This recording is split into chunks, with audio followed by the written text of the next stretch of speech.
welcome. Hi, Tom. How you doing? Good. How are you? Good, good, good. So, Tom, you're with Eventide, and my question, I'm going to have a lot of questions today with you. My first question is, how long you've been with the Eventide? Well, I've been with Eventide for about is it 5 years now, I guess. I started right out of school. I actually interned for a summer as like a software engineering intern in my junior year of college, and I started working in 2015 right after I graduated, and I've been working at Eventide since. That's cool. That's a great story. Out of school, Eventide. That's a good job. Cool. Yeah, can't complain about how it worked out. That's good. Well, you already stopped one of my question I had for later on, but I'm still going to ask you when it comes back. You'll see. You'll understand what I'm talking about. Okay. So what do you do at Eventide today? What's your job? So basically, my job is heading up plugin software development. So doing a lot of work on both the desktop plugins and the iOS plugins. So I mean, really, it comes down to part of the work I'm doing is just general product development and product management, and part of it is actually getting in there and coding stuff up. Eventide's a small enough company that it's kind of a wear all the hats type of place where you're doing a lot of little different things. So I'd say my main official title is software developer, but at the end of the day, we're doing all kinds of different things. But I'm pretty much exclusively working in plugins, whether that's desktop or iOS. Okay, pretty cool. So, one of the reason I wanted to talk to you is about the fact that now Eventide, because I remember Eventide when I was a student in the 90s learning sound recording. I remember Eventide has hardware in the studio, and it Hmm. was always like, oh, the H something, H3000 and whatever. There was a lot of models, and it was kind of the Rolls Royce of what you could get in the studio. And when I saw that Eventide came up with iPad app, I was so happy because for me it was like the proof that even big renowned companies were interested in to the iPad well, because a lot of people are looking at the iPad as it's a toy. Hmm. And it was kind of the proof that outside of some players, a couple of them, now another company came in and say, let's do these plugins. And I think it happened when AU format was kind of becoming possible on the iPad, if I'm not mistaken. That's right. So, what made Eventide decide to go for it? Well, it was kind of a combination of factors. So I have several coworkers who are big into using either their iPhone or their iPad for music creation, and they've kind of been doing that since really since Audio Bus came out, and they could kind of start chaining apps together.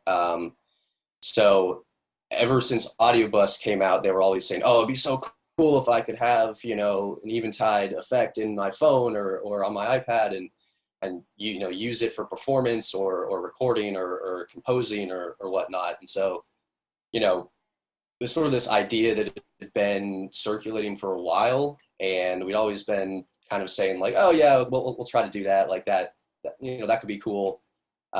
We just finally hit a point a couple years ago where the door seemed open with AUV3. It seemed like an obvious choice. We also, we used the Juice C++ framework to do all of our plugin development. So that makes the transition from a desktop plugin to a iOS plugin very seamless. Um, and really, we were just sort of seeing that the iPad was becoming more and more popular for music creation, and we wanted to kind of like get in there on the early side and start releasing releasing apps for it. Just so it kind of came as a kind of came out of some people inside the company really pushing for it, and also just sort of the timing ended up being right, and we kind of felt like it was the right move to do. We have all this existing IP from the H9 and desktop plugins, and we're like, oh, it's a new plugin format basically. Let's target that as well. So that's more or less the reasoning for it. And yeah, I mean, we just sort of saw it as an exciting way to kind of like keep pushing our stuff out to people, especially those that, like you mentioned, probably can't afford like one of the hardware effects. Seemed like a good way to kind of get our name out there as well. Yeah, because the Eventide plugins on iPads are really affordable if you compare to hardware, of course, and even to software on the Mac and PC. They usually higher price in the world of. I mean, I'm not talking just about you, but most of the time, plugins on the iPads are lower in price than wherever else. So it's a Yeah, great way to get in and start. Even if somebody doesn't know Eventide, or it's a great way to learn what you do and hear the sound, the quality that you give. yeah, exactly. Like you mentioned there, it's a lot cheaper on the iPad than it is on desktop. I mean, we could get into why that is. I don't know if anyone really knows why it is. It's kind of just the App Store, I guess, driving what the prices are. But yeah, we saw it as it's a good opportunity to sort of put our tools in the hands of a wider audience. Question about it's cheaper, yes, but is it the same code? Is it the same quality of algorithm between the Mac, let's say, and the iPad? Yeah, it's the same underlying DSP code. So you're getting the same product. The only difference is obviously the UI is shifted around. We started it in the desktop format, so those were all done in this kind of standard square format, and then obviously on the iPad you need to be able to, or the iPhone especially, you need to be able to adapt to all these different sizes. So really, the biggest chunk of the development effort was just figuring out how to lay everything out in a way that makes sense on all these different iOS devices. So the building process or the thought process when you create one of the plugins, I mean, basically they exist already somewhere else, and then you just decide which one you port it, or do you design a plugin saying we're going to do this, like a reverb? It's going to be for the hardware and the software, or because you talked about H9. Let's just maybe Hmm. clarify what H9 is. Yeah, sure. Well, so the H9 is a guitar pedal that we make, which it's basically a multi-effects stomp box pedal. So it has, I don't remember the exact number now, around 50 algorithms in it, which are kind of distinct effects. And those all run on the pedal, but then there's a corresponding app called H9 Control, which connects to the pedal over Bluetooth. And you can run that both on an iPad or an iPhone or a computer. And you use that to kind of control the settings on the pedal. And the H9 kind of came about since it sort of came out of these earlier stomp boxes we had where that were kind of focused on a specific type of sound. So there was time factor, which was a delay pedal. There was pitch factor, which was a pitch shifting pedal. There was space, which is a reverb, et cetera, et cetera. So those all got bundled into one guitar pedal in, I think, 2012 is when that came out. Um, and so at some point we sort of had the realization like, oh, we've done all this work to get all these effects running on this pedal. It'd be cool if we could also run them, on the desktop. And we also additionally had the thought of, we want all the algorithms that run on the H9 to run on the H9000, which is our kind of flagship rack unit that more or less contains every piece of every algorithm, every plugin, whatever sound effect creation tool we've created over the past uh, 15, 20 years has kind of like ended up in that box. So it's It's kind of like funny how it worked out. It's the H9 is based on this Motorola DSP chip, and the H9000 is on an ARM chip. So we had to port all the DSP code from this 56K DSP into C++. Once we did that work, it was like, well, we can easily just put these on the computer now, or even on an iPad, which is also an ARM chip. And so we've already done all this ARM optimization. So it's like we've kind of been pushing towards having a common code base of effects where it's like, oh, we can write one effect and then target all these different platforms, whether it's a desktop plugin or a hardware unit or an iPad. That's cool. Yeah, So the great news about it is what you said earlier, the fact that it's the same code, so you get the same quality. That's the cool thing. That's pretty yeah, nice. yeah. It's really neat. So as far as the thought process for putting something onto iOS, I mean, right now the thought process is pretty simple. It's really which effects on the H9 do we especially like, and which effects do our customers and users especially like or request to have, and then we sort of look at what we've already released, what we still have, and start kind of just decide what we want to put out. We do a lot. We do a fair bit of tweaks actually between H9 and the desktop plugin and iOS plugin. A lot of the times, on the pedal, you're constrained by all these factors just because you're on a much less powerful processor. So we will extend delay times. We'll make certain effects stereo instead of mono. There is work that still goes into it, but the kind of Okay. core underlying idea has already been, So you're for the basically large giving part, more. developed. Yeah, You're giving more on the app version. yeah, exactly. That's cool. That's Yeah. really cool. Um, what is exciting about it is that the H9 is as a platform, like we've still been releasing new algorithms for it every 6 months to a year or so. So there's still effects that have come out in the past 3 or 4 years, like crustacean, for example, which like, oh, okay, we can also put this on desktop. Um, Obviously, it took a while to actually have it come out on desktop versus just on the pedal, but we can kind of start thinking now about how to target more platforms and not just let's target it for H9 and then make it work everywhere else. We can actually start working on stuff that's like, let's think about how it's going to work in the context of all these different devices. Okay. Now you said that there's like 50 different algorithms. So am I guessing that we're going to get 50 different iPad apps?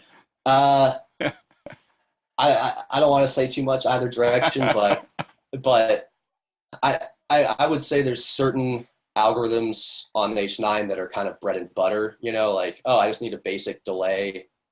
Like if you're a guitar player and you just want a basic delay, you're going to turn on, basic digital delay or tape echo, and might not be as exciting as a standalone thing. So I don't think it's going to be all of them. I think we're probably going to pick and choose, but certainly haven't hit certainly still a lot more to come, I think. So. Cool, cool. Um, one question I have is that is there because again I come from my background was looking at these hardware devices in studio and you have all these virtual version of the hardware as plugins on the the computer and I have Mm-hmm. the whole list and when I was looking at them I remember using them in studio in the 90s and um, I was looking at it as like today, when you physical model a hardware on screen, it might be super cool because you Mm-hmm. remember that this is how it is, but at the same time, it's not practical Right. because it's on a screen and you're using your mouse. Yep. Whereas when it was physical, you would turn knobs. So it's kind of bizarre because yeah, it's you get what you expect because you're mimicking what it was, but it's not as practical as if you have a plugin thought to be a plugin, you know. Mm-hmm. And I was wondering, how do you see, or what do you see any difference? And if there is, what type of difference is there between designing hardware and designing software in the case of, audio plugins, audio effects, and stuff like that? Yeah. So this is kind of an interesting question to speak to since I've only ever been on the software side of it and haven't really done a whole lot of hardware development. Although obviously Eventide does a ton of hardware development. Um,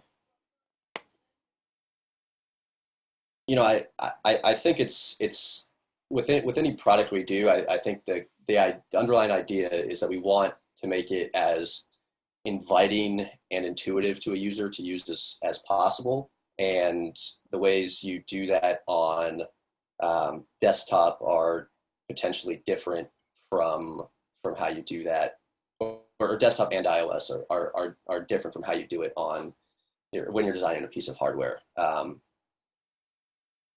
There's kind of this there's always this debate about like photorealistic or skeuomorphic UIs in plugins, and some people like to rail on it, some people don't. I've always decided, or I've always taken the approach of, well, let's just make a UI that feels good for the product. So we've done some plugins that are emulations of old Eventide rack units. We have like an H910 and a H949 and instant phaser, instant flanger, and all these things are old hardware boxes. So we'll say like, okay, like we're gonna make it look like the hardware box, but we'll add features in here, like linking controls, and we'll add in some additional features that weren't there on the original hardware, trying to kind of like branch it out a bit. Yeah, and Um, if I'm not mistaken, on your different virtual model, you can actually click on a button and there's a panel going down, and you have more control that you would not usually have on the hardware. yeah, all the hardware. I think most of the hardware emulations we've done all have this kind of like additional panel of uh, of controls you can access that weren't there on the original hardware. So yeah, I can't really speak to how the design process is different for hardware versus software, not having really done a whole lot of hardware. But um, I think really at the end of the day, it's just about how fun and inviting something is to use. And in the software world, you have to kind of deal with the fact that someone's using a mouse to go click a bunch of knobs and turn those knobs. And that's kind of what's really exciting about making stuff for iOS is suddenly it's like it's a lot more. I mean, it's it's just a screen, but at least it's a little more tactile, and you can use both of your fingers at once and kind of do gestures and stuff like that. Um, How many fingers can we use at the same time on the iPad? How much does he? 5? Does he respond to 10? Does it? I actually don't know what I guess, well, the physical limit's obviously 10, but I actually couldn't tell you off the top of my head how many you could use. But in theory, you can get in there and move as many controls as you want at the same time. Um, but yeah, But when I you know you can do at least two. So but when you guys when you design for the H9, let's say you design a new algorithm, mhm. you probably there's an interface. I mean, I never used the H9 myself. When you design it, you design for knobs, you design for your tactile interface, or it's because you Yeah, need to think about two devices, one that is hardware and one that is the iPad and the iPhone. And right. Um, so usually what we found is that H9 users are using the H9 control app most of the time. So okay, we designed for this kind of what we call like a 10 knob interface, which is what the it's kind of what the underlying system in the H9 supports. So it's like, okay, we have 10 knobs for this effect, and we know that one of them is probably going to be mix, and there's going to be an output, an input, gain, control. There's going to be 3 foot switches on the bottom. So we already have some kind of constraints laid out, um, which can be limiting in some ways, but it can also be kind of a blessing in a sense that you're kind of forced to like fit all this stuff into one UI. And when you're working inside those constraints, you makes you think a little more creatively. Um, so I would say generally when we're designing, we're designing for this sort of 10 knob interface that shows up in H9 control, with the understanding that we also have to make those parameters. We have to expose those parameters on the pedal itself, in a meaningful way. So there is certainly thought about how it it appears in all these different platforms, but we're generally designing with the main emphasis on this 10 knob interface that ends up in H9 control and in desktop and iOS plugins. this actually triggers a question I already had prepared for you. Was because sometimes when I use the different uh, one solution, the H9 series plugin on the iPad, Mm-hmm. I wish I had like an extra knob, Mm-hmm. like an LFO, to sign to something Yeah. else.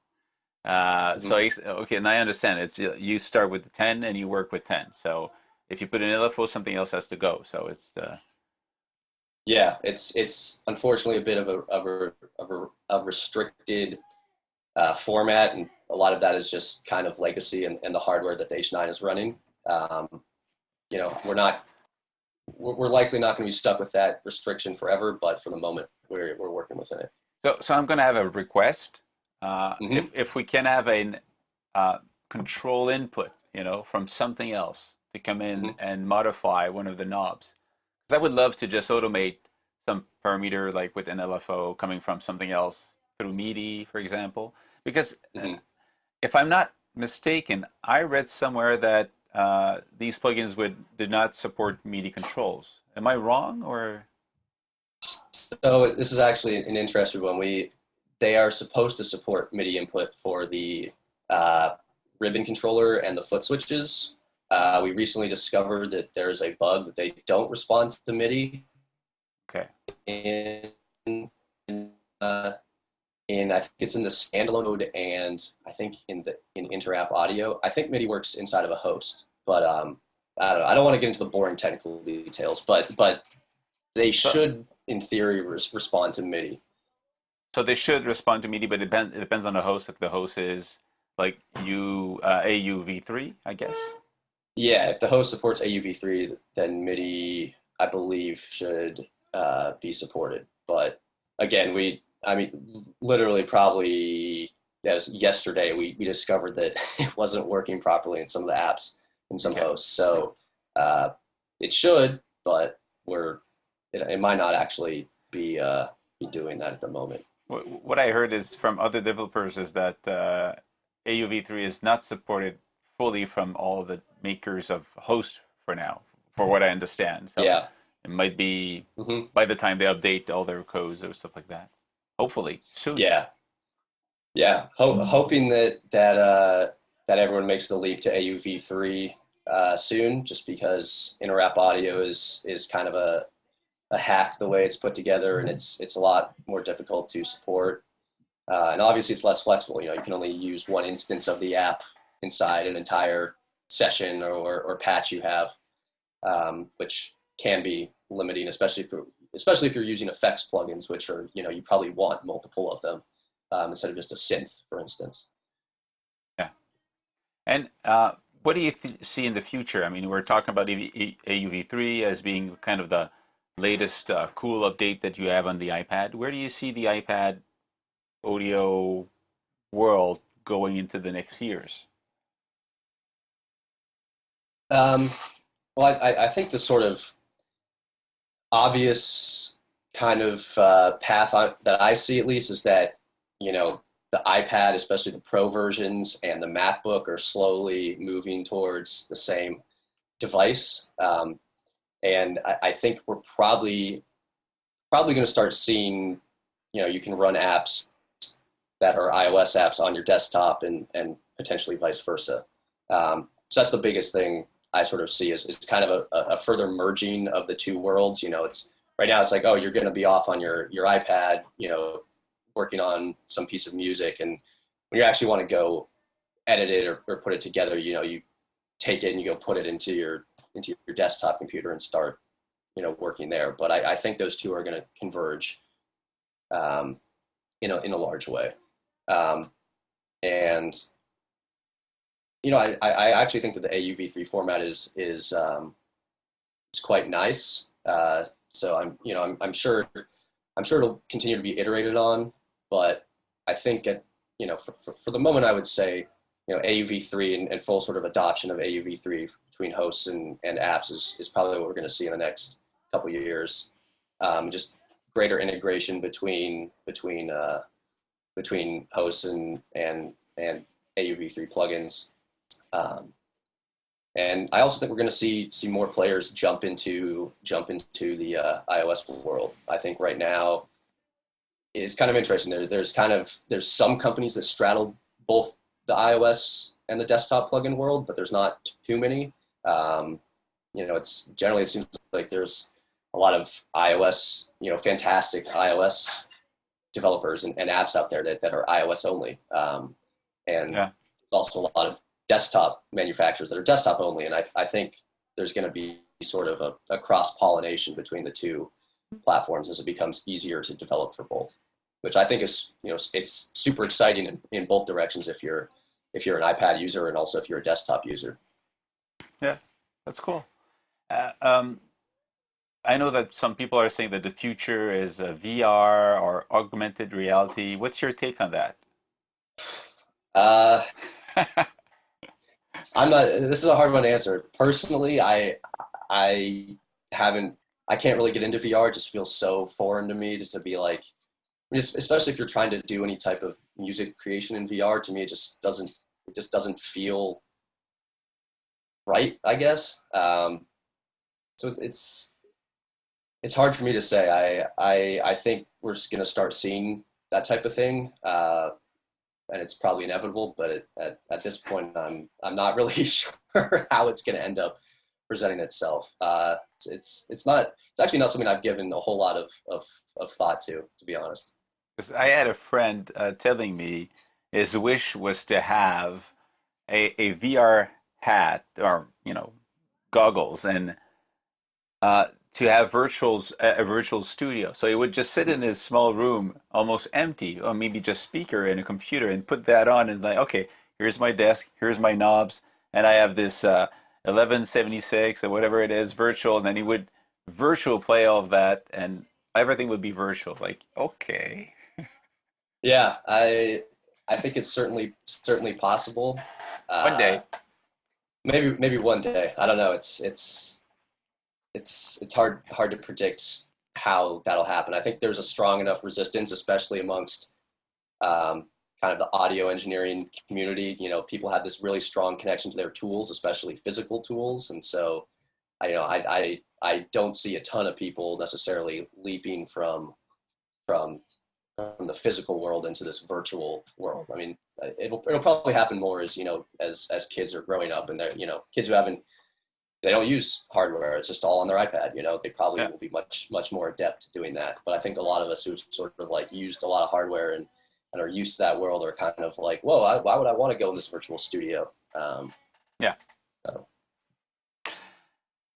So you have a lot of new and old, if you say a year old is old, apps mhm. for the iPad, and I mean you're behind them, so I would like to see you use them. So you might give us some cool tips that because you know stuff that is capable of.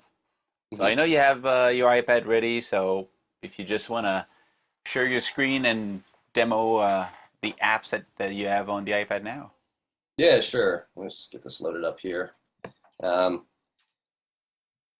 yeah, so I mean, really, I think that the biggest um, tool that all the apps have is the ribbon controller, which is this way of mapping all the knobs in a particular app onto a kind of a master controller, and that makes them super playable as effects, right?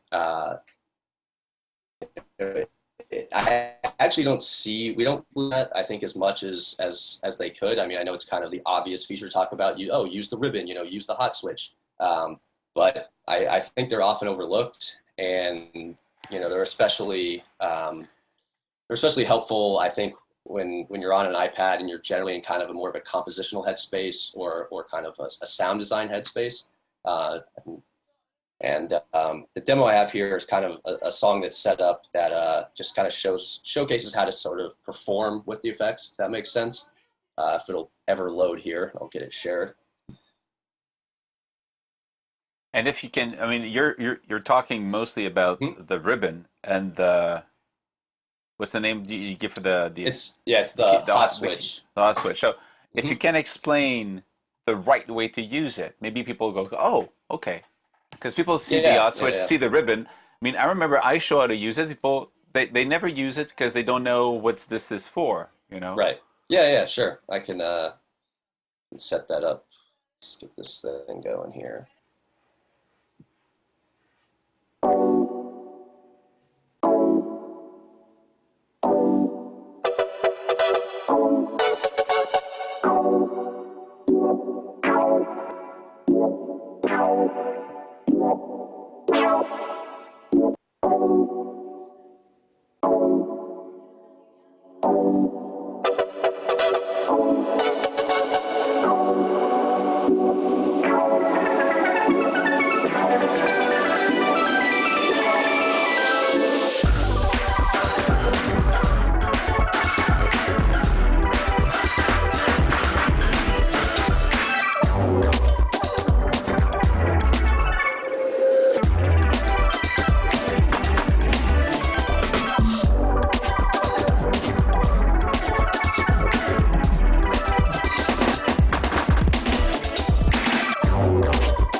That's a So cool yeah, one. it's just it's yeah. I mean, it's probably a lot to sort of take in at once, but the kind of point being is like you can very quickly shift between different effects and pull stuff in and out and morph sounds live and kind of play with them as you're performing.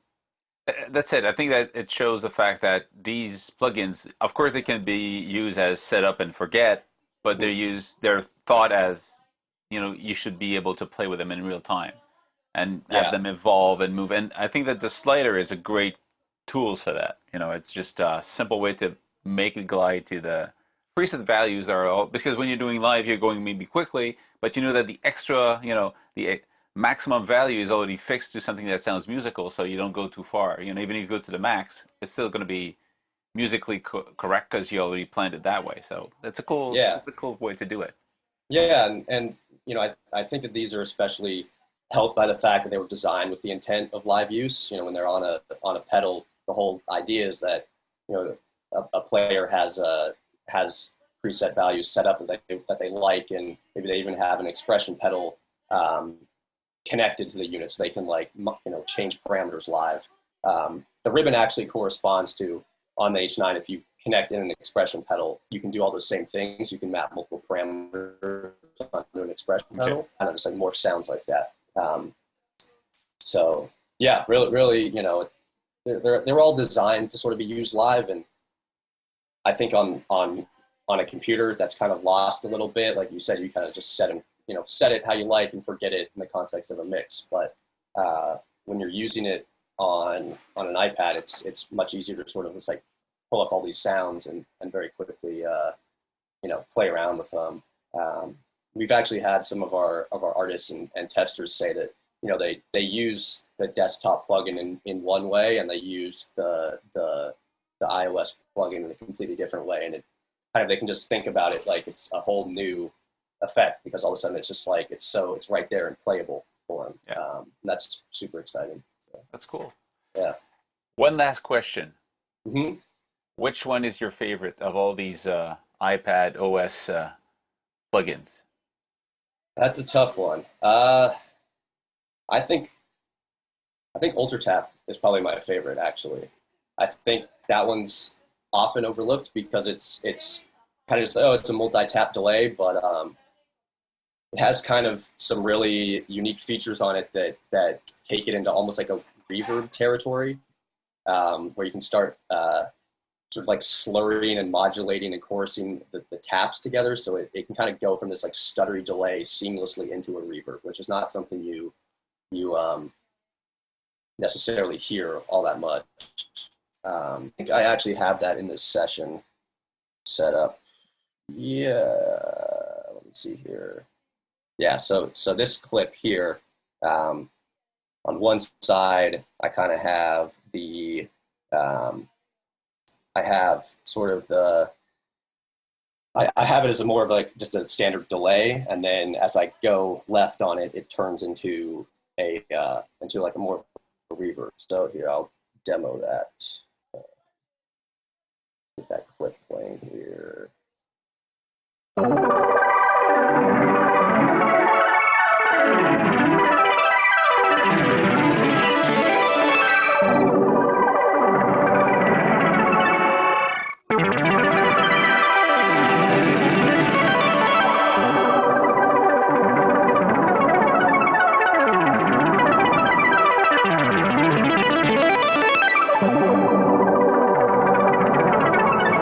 So you can see it kind of morphs into something a little more reverb like.